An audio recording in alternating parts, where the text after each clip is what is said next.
Жедел ақпарат. Ассалаумағалейкум, құрметті көрермендер. Қазақстанда және әлемде болып жатқан жаңалықтарды алушылардың қатарына білгіңіз келсе, лайк және подписация таңбаларын басып, біздің арнамызға жазылуды ұмытпаңыз. Тоқаев негізгі заңның 40-қа жуық бабы өзгереді.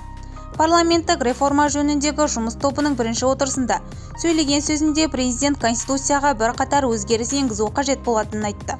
Бұл туралы Ақордаға сілтеме жасаған Қазнұр-Кз хабарлайды.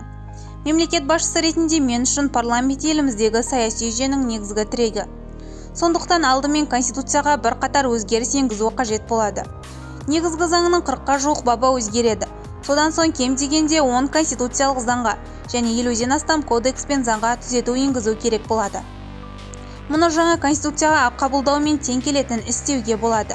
Айта кетейік, бұған дейін президент парламенттік реформа аса күрделі жұмыс екенін, мұндай маңызды шешім кең ауқымды талқылау арқылы қабылдауға тиіс екенін айтқан еді. Бізді бақылауды жалғастырыңыз. Сау саламат болыңыз.